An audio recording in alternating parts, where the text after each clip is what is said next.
Lego has introduced Microfighters all the way back in 2014, and despite some of the newer sets receiving a ton of backlash, I think the future of the Microfighters line is a really interesting topic.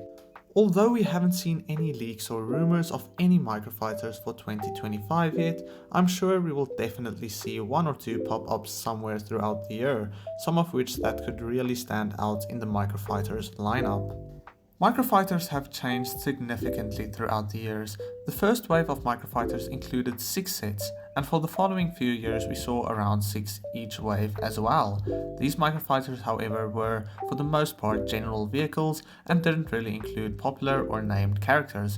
Some of the only instances of named characters being in Microfighters was with the Millennium Falcon, including Han Solo or Chewbacca, both characters that were very easy to obtain in several different sets.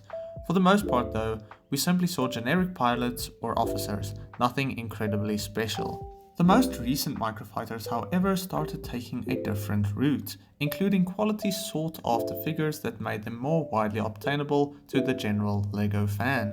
The best version of the Mandalorian being included in a Microfighter might have been the start to this, where they easily could have removed his arm printing to cut some costs for a cheap set like this, but they decided to include the best version of this figure. Following after, we had Boba Fett, who is a brilliant minifigure with arm printing as well, made available in a $10 set. Then the most controversial one, Captain Rex was included in a Microfighter shortly after being seen in the UCS Venator, and despite what you think about the figure, it is a good minifigure to see in a $13 set, despite LEGO promising its exclusivity. LEGO opened a new door to a brighter future for LEGO Microfighters by releasing this set this year.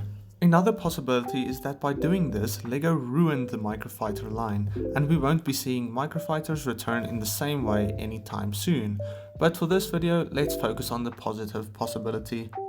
Microfighters in its latest form is definitely something LEGO fans wouldn't think possible several years ago, as Microfighters that required named characters didn't have these characters in them, such as Krennic's shuttle lacking Krennic himself and the TIE Advanced prototype without the Grand Inquisitor. Both these sets rather received a standard pilot or officer. So the modern Microfighters raises the question, what is the future of Microfighters?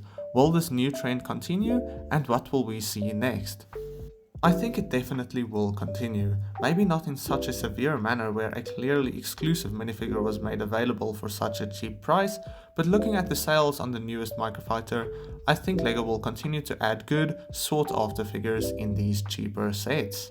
Some of these Microfighters could maybe include characters such as Commander Wolf. If we see him in a big scaled set such as the Clone Turbo Tank, perhaps LEGO would add him into a smaller Microfighter version of that set as well.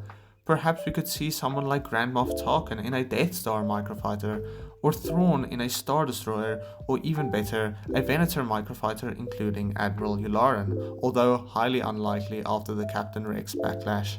The future of Microfighters has unlimited potential, and I think we can see very good Microfighters releasing in the next few years. Or perhaps the Microfighters days are over and will completely be replaced by the mech sets, although I think Microfighters are much cooler. Let me know what you think about this, whether you think any of these Microfighters could come to shelves in the next few years, and what sets you dream to see for the future of Microfighters. Other than that, I'll catch you in the next one. God bless you, cheers.